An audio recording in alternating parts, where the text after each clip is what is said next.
Halo, kalau muda yang ada di rumah, bagaimana kabar kalian di rumah? Tentunya masih baik-baik saja kan? Ya, dengan keadaan di rumah seperti ini pastinya akan selalu bosan, selalu merasa ingin keluar rumah, tapi ditahan dulu karena memang kita harus mengikuti himbauan pemerintah untuk berdoa, bekerja, dan belajar dari rumah. Dan tentunya kita akan di sini menemani kaula-kaula muda yang sedang bosan di rumah dengan ngobrol-ngobrol, dengan kita mengangkat sebuah tema, yaitu bullying yang tentunya sedang marak terjadi di Indonesia. Tentunya di sini saya tidak akan berbicara sendiri karena partner saya akan menemani saya. Di sini saya akan kedatangan partner saya, yaitu salah satu alumni dari Fakultas Hukum UGM yang memiliki banyak sekali prestasi di bidang akademik maupun non akademik, tentunya di bidang sosial juga. Kita sambut saja, ini dia Blika Deksudi Arsana. Halo Blika.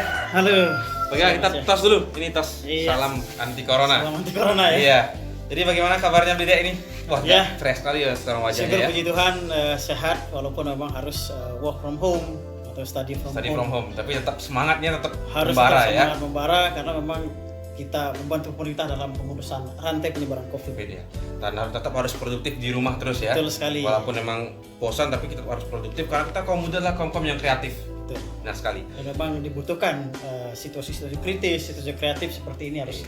Tapi sebelumnya selamat datang dulu di acara kita, yaitu acara Cakrawala. Baik. Jadi ini adalah episode perdana dari Cakrawala ini sendiri. Keren Jadi sekali. Cakrawala memiliki tagline ini Blida.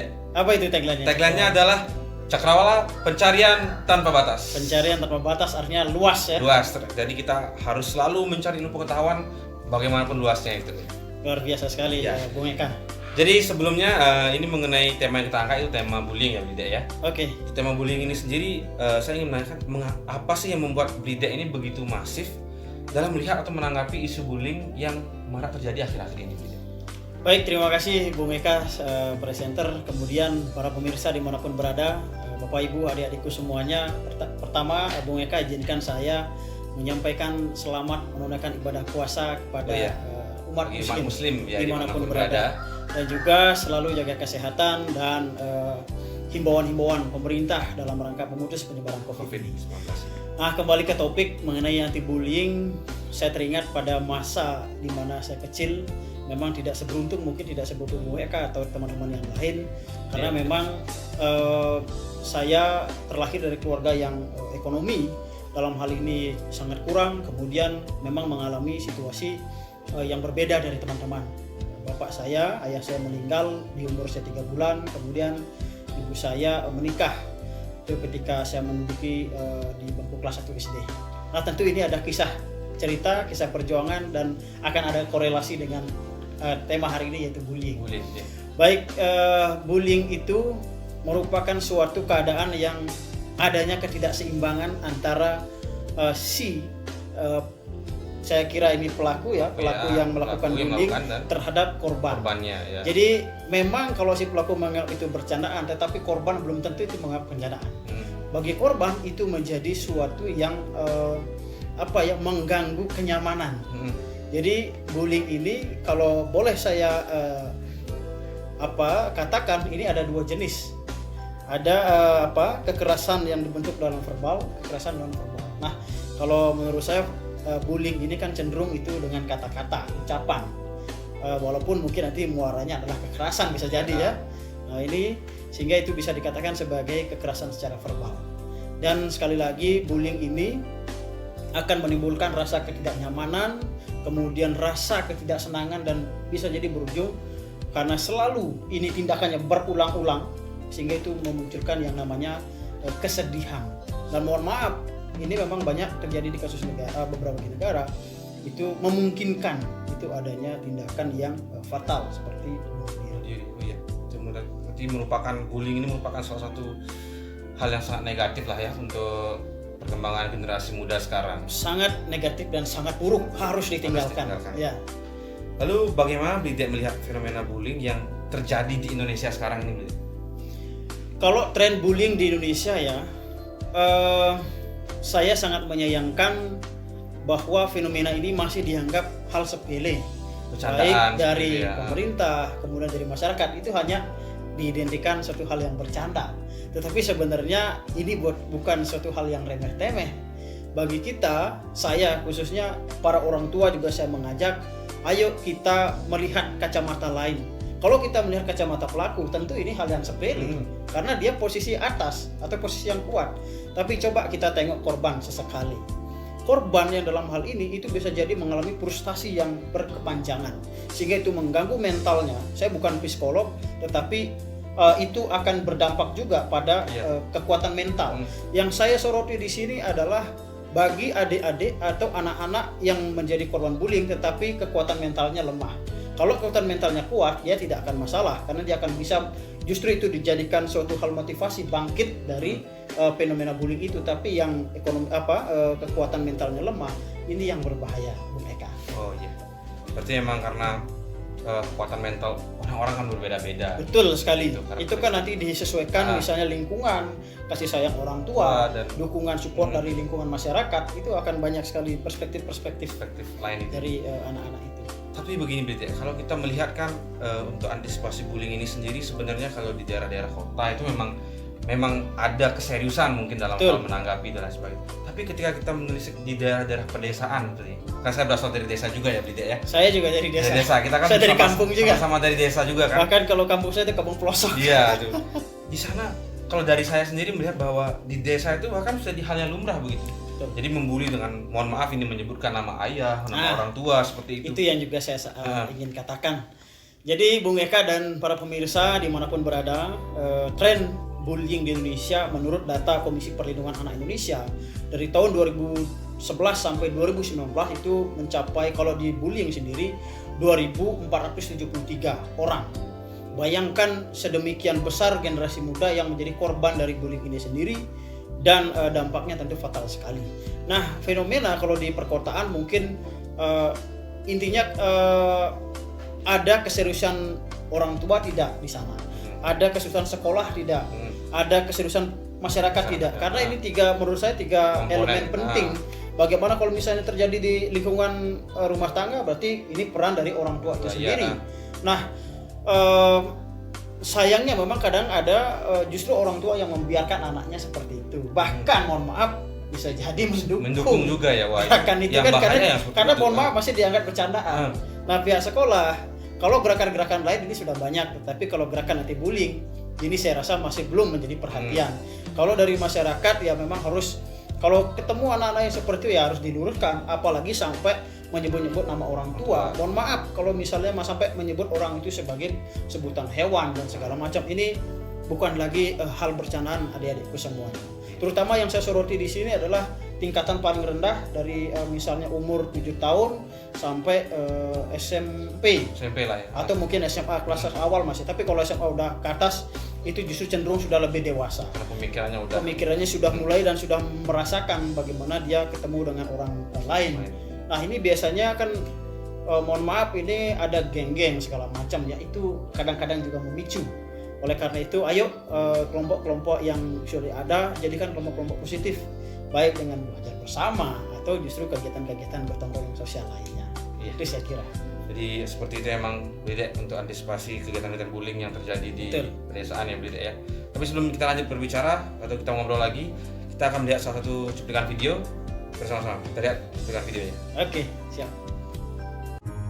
Sticks and stones Sticks and stones Sticks and stones can break me. But words can hurt me too. What if we set an example? by living each day.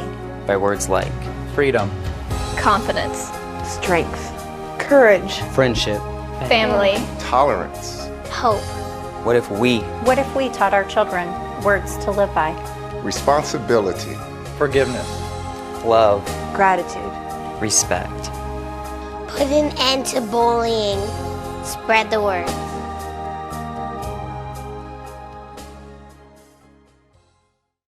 Baik, tadi kita saksikan bersama Bida ya mengenai video campaign. Jadi memang bullying ini adalah sesuatu yang hal negatif, jadi harus kita hindari kegiatan atau fenomena dari bullying ini. Betul sekali. Ya, sebenarnya Bida bisa diminum dulu. Terima kasih. Mohon izin. Ya, di sini kita bisa santai saja karena kita ngobrol santai ya, walaupun muatan-muatan atau isu-isu yang kita bahas adalah isu-isu yang cukup berat ini. Tapi ini adalah informasi yang sangat penting Bida. Jadi anggap saya sebagai rumah sendiri Bida ya. Tapi kita langsung lanjut ke pembahasan berikutnya atau kita ngobrol berikutnya. Oke, Billy, ya. Tadi kita- kita sudah membahas sedikit tentang bullying itu Bullying, seperti ya. apa, fenomenanya seperti apa. Dan ini menurut Billy ini mengapa sih fenomena bullying ini terus terjadi, bahkan banyak sekali kasus-kasus yang serupa ini bermunculan. Ya, seperti yang saya sampaikan tadi, Eka dan para pemirsa dimanapun berada, memang tren ini meningkat ya. Kemudian yang masih miris, saya katakan masih miris karena ini masih dianggap hal bercandaan. Jadi ketika itu dianggap hal bercandaan berarti belum ada atensi yang lebih dari berbagai sektor, baik itu dari masyarakat, pemerintah, atau orang tua. Karena itu masih dianggap hal yang biasa, hal yang bercanda seperti itu. Yang tidak ditanggapi dengan serius seperti Betul. itu. Jadi kelalaian itu. Betul. Lalu untuk kasus-kasus sendiri kan kita sering dengar banyak sekali kasus-kasus yang bermunculan. Banyak sekali sekarang. Eka, kalau saya sebutkan itu mungkin satu habis waktu Iya, kita betul. cakrawala ini. Nah, jadi Kalau yang menyita perhatian saya sendiri itu selain yang kasus Jawa Tengah ya, kasus Jawa Tengah karena sampai Pak Gubernur Ganjar Pranowo terjun ke pihak korban untuk memberikan support, itu juga ada kasus di Malang. Nah, kenapa kasus ini menyita perhatian saya? Karena di sana sampai terjadi kerugian secara fisik. Mohon maaf, korban itu sampai mengalami patah tulang di salah satu jari tangannya, sehingga tangannya harus diamputasi. Nah, tentu ini menjadi risiko yang permanen bagi si korban itu, karena dia harus mengidap kehilangan misalnya jari segala macam. Jangankan yang mengalami kekerasan fisik, yang kekerasan non fisik saja itu sudah membuat kesedihan dan ketidaknyamanan bagi kerugian orang di itu. pihak korban tentunya ya. Kalau National Academic Science Engineering Medicine menyatakan pada tahun 2017 pembuktiannya memang susah di kasus ini, tetapi yang akan merasakan banyak sekali adalah si korban. Kalau pelaku ya dia masa ini it's fine, ini hanya hal-hal bercanda saja. Iya. Tetapi kalau bercanda sampai menjatuhkan ke vaping terus mengalami patah tulang, itu bukan hal yang biasa menurut saya. Sudah merujuk ke tindak kekerasan ya, Bida. Betul, betul sekali. Lalu kalau fenomena ini terus terjadi, siapa sih yang harus berperan penting nih, Bida, dalam mengantisipasi terjadinya fenomena-fenomena? Kalau kita berbicara siapa yang memiliki peranan, tentu seluruh komponen, seluruh stakeholder, karena tidak mungkin kita bisa menyatakan orang tua saja atau guru-gurunya saja atau kepala saja atau pemerintah atau masyarakat, tetapi seluruh komponen ini harus secara bersama-sama, secara bergotong royong, bahu-membahu. Bagaimana misalnya pemerintah menerapkan kebijakan dengan dia kan punya wewenang untuk menegakkan hukum, misalnya di lembaga aparat penegak hukum, kemudian sekolah bagaimana mendidik, orang tua juga memiliki waktu yang lebih banyak dengan anak.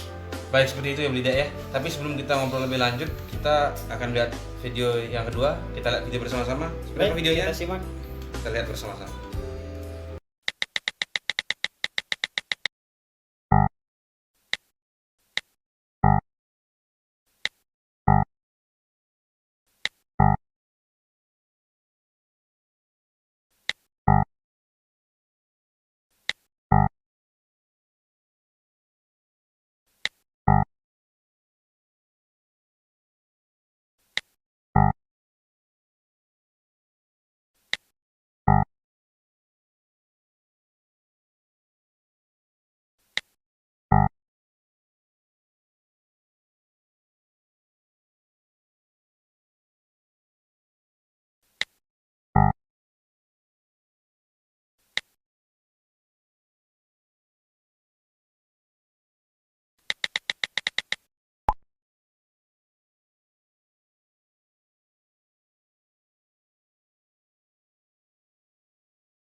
Oke, tadi kita sudah melihat bersama-sama itu videonya Blida, video yang kedua. Jadi emang semoga itu menjadi doman bagi kita semua bahwa ini bukan masalah yang remeh-temeh. Fenomena bullying ini adalah fenomena yang sangat berbahaya bagi generasi muda dan generasi seterusnya.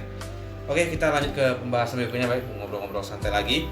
Jadi saat ini Blida tidak hanya bullying yang secara fisik yang tentu kita kenal ya. Betul. Tapi sekarang kita mengenal istilah yaitu cyberbullying Blida. Jadi menurut Blida ini bagaimana? Apakah sama-sama berbahaya atau memang lebih berbahaya yang satunya lagi atau gimana? Terima kasih Bung Heka. Ya. Ini suatu pertanyaan yang menarik. Ya. Kalau kita berbicara bullying, tentunya semua itu berisiko dan semua adalah berbahaya. Iya. Apalagi cyberbullying. Iya. Karena cyberbullying ini kan dia menggunakan media sosial untuk melakukan bullying. Baik itu misalnya dengan menggunakan IG atau menggunakan Facebook dan segala macam. Media lainnya lah ya. Sosial media lainnya yang pada prinsipnya ini jangkauannya lebih luas jika dibandingkan dengan bullying yang dilakukan Secara langsung secara fisik di perkampungan segala macam, kan itu batasan wilayahnya masih terbatas di Iya, daerah itu saja. Tapi kalau sudah menggunakan handphone, menggunakan sosial media, tentu ini dampaknya kemana-mana. Tidak hanya di Indonesia, bahkan bisa sampai ke luar negeri. Iya. Yang pada intinya saya tekankan semuanya berbahaya dan sangat berisiko, apalagi cyberbullying Nah. lebih berisiko lagi. Karena cakupannya luas, Cakupannya jadi lebih bisa luas. dilakukan di mana dan kapan Kapan saja. saja dan itu dampaknya akan sangat-sangat Riskan apa berbahaya. signifikan juga karena kita kan sekarang sedang work from home, study Ya. from home. Itu yang sebenarnya berbahaya gitu ya. Cyberbullying ini malah Cyberbullying. menjadi penyakit baru ya sebenarnya Ya. istilahnya ya. Dan soalnya Bida, apakah dari kan Bida ini adalah salah satu alumni dari Fakultas Hukum ya Bida ya. Apakah dari kacamata hukum larangan tentang fenomena bullying ini adakah Bida untuk larangan-larangan secara hukum ya Bida? Jadi begini, para pemirsa dimanapun berada, fenomena bullying sekali lagi itu masih dianggap hal yang biasa. Pun sudah ada peraturan perundang-undangan yang mengatur itu di dalam Undang-Undang Perlindungan Anak. Misalnya di pasal 54 Undang-Undang 35 tahun 2012 BUK ini mengatur mengenai perlindungan anak, tetapi memang praktiknya ini masih belum, penegakan hukumnya belum terlalu masif, sehingga memang sebenarnya di dalam konsep hukum pidana, kalau ini kan mengacu ke tindak pidana Iya, ya, tindak pidana. masuk kekerasan dan segala macam. Nah, di pidana itu mengenal yang namanya ultimum remedium. Jadi pidana itu diterapkan sebagai pilihan terakhir. Jadi memang upayakan dulu lah upaya-upaya yang sebelum mengenakan pidana, Ya. misalnya upaya kekeluargaan atau upaya mediasi dan segala macam. Akan tetapi ini juga berimplikasi seolah-olah penegakan hukumnya kurang tegas, sehingga kurang berjalan. fenomena itu masih terus berlanjut. Perlu diketahui Eka dan Bapak Ibu sekalian semuanya, di dalam pasal 54 ini berbunyi bahwa anak diberikan perlindungan terhadap segala jenis kekerasan, termasuk kekerasan verbal non verbal itu tadi, di dalam ayat 1 pasal 54, dan kedua ini lebih difokuskan pada lingkungan sekolah. Karena memang anak kan selain memiliki waktu banyak di rumah, juga di sekolah karena harus mengenyam pendidikan. Nah, sehingga secara tidak langsung mutatis mutandis ini pihak sekolah memiliki peranan tanggung jawab penting. Oleh karenanya saya perlu sampaikan, ayo Bapak Ibu semuanya, kepada barangkali direkomendasi juga kepada Menteri Pendidikan, misalnya Mas Nadiem Makarim dan juga direktorat terkait, ayo kita galakkan gerakan anti bullying ini. Nah, gerakan anti bullying bukan hanya semata himbauan-himbauan, tetapi kalau bisa diselipkan dalam pendidikan karakter.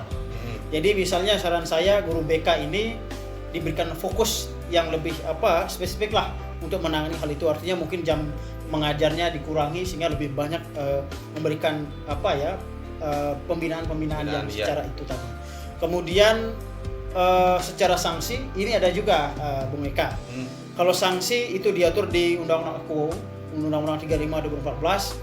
Ini ada pidana penjara 3 tahun 6 bulan dan atau pidana denda sebanyak 72 juta. Nah, jadi maksudnya ini dan atau itu berarti bisa jadi dikenakan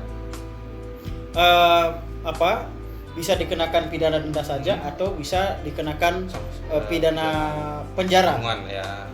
Tetapi ini bisa juga dikenakan dua-duanya. Pidana denda kena, pidana penjara juga kena. Nah, itu jadi sekali lagi pidana dendanya itu 72 juta. Tapi ini kan kalau kita berbicara mengenai sanksi denda hukuman ini kan kita berbicara berarti mengenai kepantasan mereka untuk mendapatkan ganjaran yang serupa begitu. Betul. Tapi kalau yang melakukan adalah kita kan bullying ini kan di kalangan anak-anak. Itu apakah tetap dikenakan sanksi atau mungkin jika memang mediasi tidak berhasil itu bisa dikenakan sanksi penjara atau denda itu?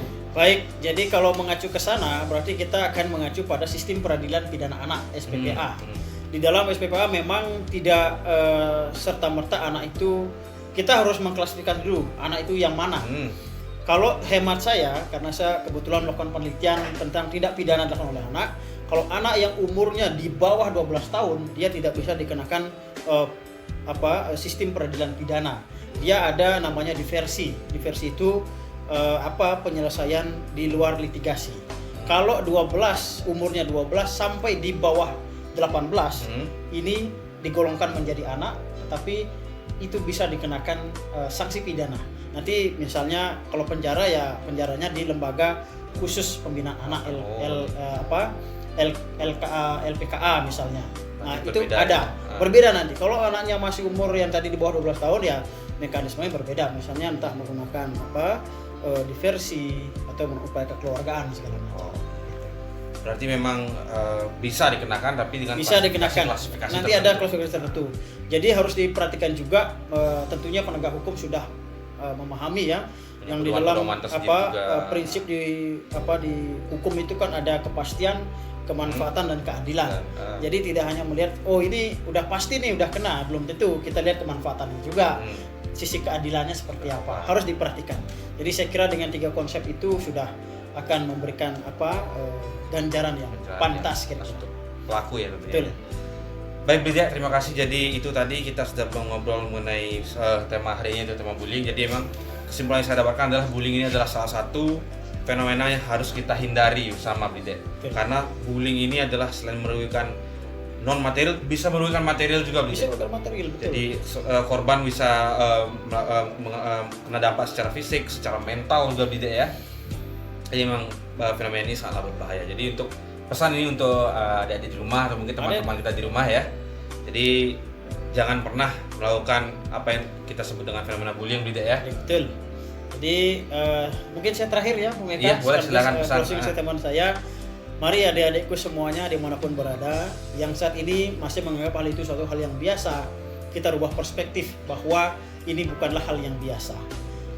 Gunakan pertemanan saudara-saudari sekalian untuk pertemanan yang baik, misalnya dengan bermain bersama atau belajar bersama. Tetapi yang jelas, sekali lagi, hindarilah tindakan bullying itu. Kemudian para orang tua juga harus memberikan perhatian yang lebih pada anaknya, bahwa tindakan bullying atau tindakan yang kurang tepat bagi sekolah juga bagi pemerintah, sebagaimana yang telah saya sebutkan tadi. Mungkin itu Bung Eka, terima kasih. Ya, baik. Terima kasih juga Brida sudah. Terima kasih banyak datang Cakrawala, ke semoga Cakrawala semakin episode pertama. Baik, terima kasih. Ya, Senang berbagi pada hadirin teman-teman juga semua. Saya juga di sini Eka dan Yasa sangat berterima kasih pada adik-adik juga yang sudah menonton video atau obrolan kami yang syarat dengan informasi juga ya. Jadi nanti kita tunggu nanti di episode yang kedua, Cakrawala episode kedua dengan tema atau isu-isu yang lebih menarik lagi. Di sini kita akan tagline dulu ya Brida ya. Baik. Tagline Cakrawala. Pencarian tanpa batas. Oke, kita mulai ya. Cakrawala, pencarian tanpa batas.